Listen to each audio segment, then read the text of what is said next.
Hi, my name is Bob Roth, and I've been a teacher of Transcendental Meditation for over 40 years. I want to start right off with a very simple working definition of Transcendental Meditation. Number one, TM is a very simple technique. It's simple not because it's simplistic or a beginner's meditation, but because there's an elegant simplicity to the practice. Very profound, elegant simplicity to the practice. Number two, it's natural. There's no manipulation, there's no suggestion. Every human being can practice Transcendental Meditation as well as every other human being. Very simple to learn and very enjoyable to practice. Number three, it's effortless. Effortless in contrast to many other meditation techniques which involve concentration or control of the mind, trying to clear the mind of thoughts. This is completely effortless, as we'll see in a few moments. It's practiced 20 minutes twice a day, sitting comfortably in a chair with your eyes closed. It can be done, on a train. It can be done on an airplane. It can be done in a car if someone else is driving. But it can be just done. It's just done sitting comfortably. It's a silent technique with your eyes closed. And this is what it's not. It's not a philosophy. I have no philosophy for you. When you learn Transcendental Meditation, no one's going to give you a TM philosophy of life. There's no philosophy whatsoever. It doesn't involve any change in lifestyle. You don't change your diet or anything.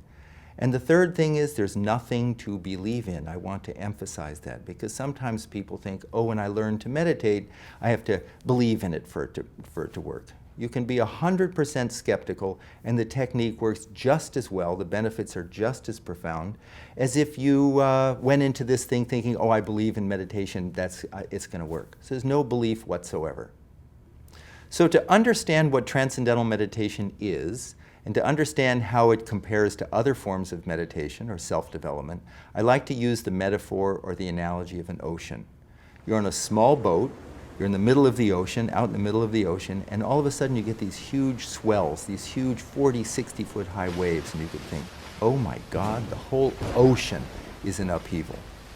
Well, not really, because if you do a cross-section of the ocean, you see these little 40-foot high waves, and the ocean is like, in reality, a mile deep, and the ocean is active on the surface, but at the depth of the ocean, it is naturally silent. That's the nature of the ocean, active on the surface, silent at its depth.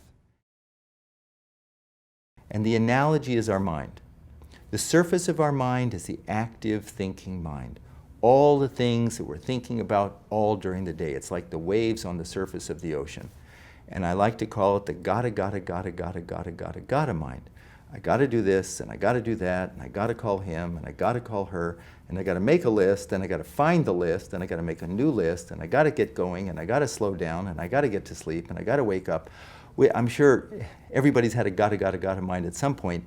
And there's a natural inclination, a natural desire to have some inner calm, some inner clarity, some inner focus, some inner inspiration, some inner peace, some inner happiness.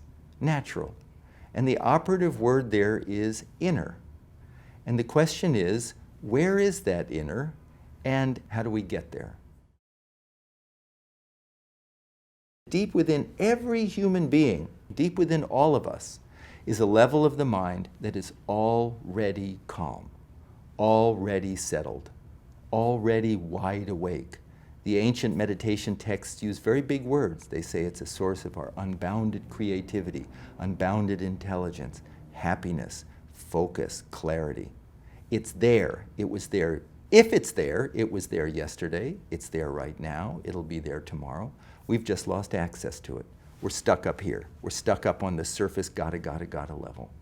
And Transcendental Meditation is a simple, natural, effortless technique that allows the active thinking mind to just, all of it, to just settle down and experience quieter levels of thought and quieter levels of thought, and then experience what has been called the source of thought, or the unified field of consciousness, or transcendent level of the mind, pure consciousness. Now here's a question. How do we know during Transcendental Meditation that that's actually happening? How do we know something substantive is taking place? That we're not just imagining this, And we know from science. And why do we know from science? Because we know from science mind and body are not just interconnected. In many regards, mind and body are basically one. And if it's true that during transcendental meditation, your mind is just effortlessly, comfortably settling down, experience quieter and quieter levels of the mind, and then experiencing that source of thought, it must show up in a very profound and dramatic way during the meditation, and it must show up in the body. Basically, what the research shows is that during transcendental meditation, your body gains a state of rest and relaxation, and what that deep rest does, it allows the buildup of stress, fatigue, tension, anxiety to be dissolved. When we get a state of deep rest, there's a hormone, probably some of you have heard of, called cortisol. Cortisol is secreted by the adrenal glands, which sit on the kidneys, when we're anxious. So when we're anxious, the body secretes cortisol, and then we secrete cortisol, we feel more anxious. It becomes this vicious cycle. Then we feel more anxious, more cortisol, more anxious, more cortisol. We get a good night's sleep, cortisol levels drop a bit. That's why we wake up feeling fresher in the morning. Research shows that 20 minutes of transcendental meditation, cortisol levels drop 30%. It's a significant reduction in this anxiety hormone. Serotonin levels, a neurotransmitter, which is so-called the happiness neurotransmitter. There's an increase in serotonin. There's an increase in another hormone called prolactin, which is present when there's a feeling of well-being. Other research shows the results of this, the benefits of this, is a significant reduction in high blood pressure, in cholesterol, reduction in risk of heart attack, stroke, atherosclerosis, a reduction in all sorts of range of disorders like bipolar disorder, trait anxiety. In the last 40 years, there have been over 340 scientific studies published in independent peer-reviewed journals, including the American Medical Association's Journal, Archives of Internal Medicine, the American Heart Association's Journal, Stroke and Hypertension. Wide range of some of the most respected journals in the world have published research on transcendental meditation. The National Institutes of Health have provided $26 million to study the effects of transcendental meditation on stress and heart health. The Department of Defense just provided a $2.4 million grant to study the effects of transcendental meditation on post-traumatic stress on soldiers who have come back from war-torn areas. I think one of the really interesting areas of research is the effects of transcendental meditation on the brain. This is interesting because every experience we have impacts the brain in some way. And so research on transcendental meditation shows very clearly the effect that it has on different parts of the brain, including the amygdala, which is at the center of the brain, and that's your fear center, the frontal lobes, which is the executive functioning, and on both hemispheres of the brain, which is the so-called analytical and intuitive aspects of the brain. And what they find is, what the research shows, is that during transcendental meditation, there's a strengthening of the connections between the frontal lobe and the back of the brain. This is important because the frontal lobes govern decision-making, planning, judgment, problem-solving, sense of self, ethical reasoning. Everything good about the brain depends upon the connections between the front of the brain and the back of the brain, between all aspects of the brain.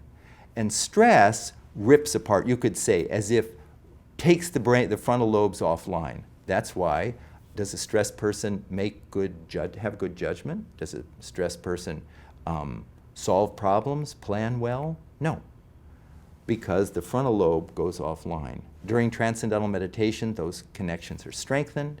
During transcendental meditation, the connections between the left and right hemispheres of the brain are strengthened.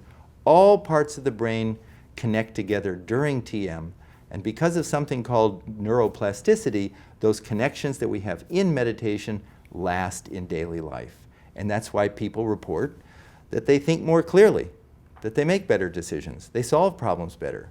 Why students find that their grades go up and their test scores go up. It's not magic, it's now the brain is optimized. The whole brain is functioning in a coherent, integrated way. In fact, there's a spreading of coherent alpha brain waves from the back of the brain to the front of the brain. And alpha brain waves are indicative of a state of restful alertness.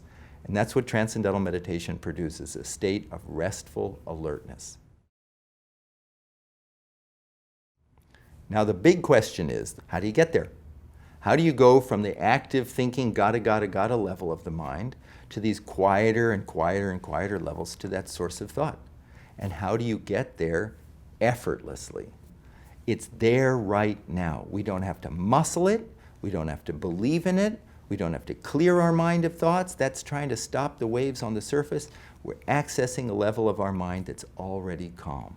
It's a wonderful experience. It's a blissful experience. It's a satisfying experience. And how do we get there? The key thing I just said is it's a satisfying experience. You're at a dinner party and you're stuck in a corner somewhere and you're in a really boring conversation, and just a few feet away you can overhear a really interesting conversation. Where's your attention go? You're trying to pay attention, but you keep being drawn to that more fascinating conversation. The natural tendency of the human mind to be drawn towards some field, something more satisfying. Absolutely spontaneously more satisfying. Inside is a field of great satisfaction. Source of thought, great, very charming field. In Transcendental Meditation, we learn how to give the attention of the mind an inward direction. Instead of outward through our senses toward that nice music, that interesting conversation, that, is it hard to watch a great movie? No, your attention is drawn to it. So, but that all goes out through the senses. Now, like that cross-section of the ocean, we learn how to give the attention of the mind an inward direction, and automatically the attention is drawn, settled quieter and quieter and quieter levels, because quieter levels of the mind are increasingly more satisfying, more satisfying. It's like you teach a child how to dive. You say, honey, just stand like this, stand here, now get those initial conditions, bend over like that. The rest is automatic. Gravity, nature takes over. In the same way with Transcendental Meditation, we learn how to give the attention of the mind an inward direction, and automatically the attention is drawn inward. And as the mind settles down, we notice our body gaining a profound state of rest and relaxation. That rest and relaxation releases stress, dissolves stress, rejuvenates the body, and then we're ready to go for the next 6, 8, 10 hours of our day.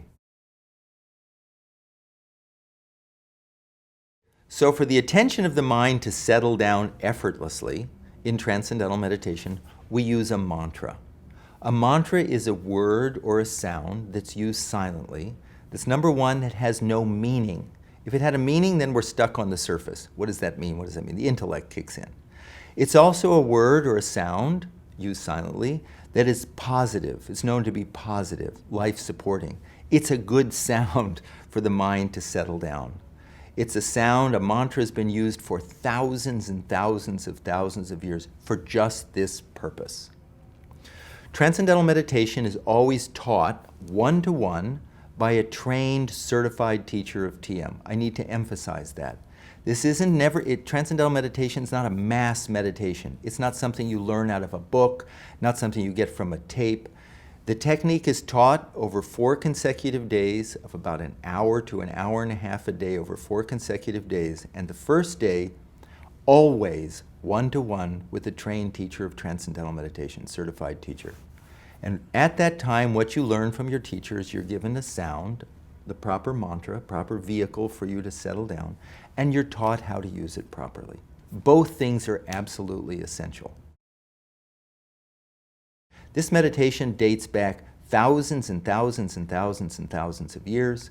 It predates all the isms. It's not a religion. It's not a philosophy. It's a universal human being practice. And from that tradition of Transcendental Meditation, called the Vedic tradition of teachers, it has been passed on from teacher to student, teacher to student, teacher to student, always in an oral tradition over thousands of years. And the most recent great meditation teacher was Maharishi Mahesh Yogi. And Maharishi proceeded to teach and oversee the teaching of thousands and thousands of teachers of Transcendental Meditation who know how to select the proper mantra, the proper sound for an individual, and how to teach them to use it properly. Without both, you basically are stuck. With both, then we know how to effortlessly settle down and experience quieter levels of thought, completely rejuvenate mind and body for a much healthier, more satisfying life. How does this differ from other forms of meditation? And for this, we look back to scientific research. Because as I said, research shows that every experience changes the brain. And basically we know from science that there are 3 different major types of meditation. The first type of meditation is called focused attention.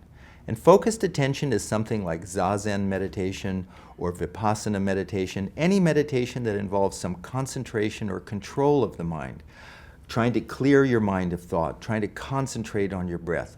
It's like trying to stop the waves from moving. It's trying to stop the wave on the surface. So it's a focus, it's a concentration. The second type of meditation is called open monitoring. And that's a mindfulness form of meditation.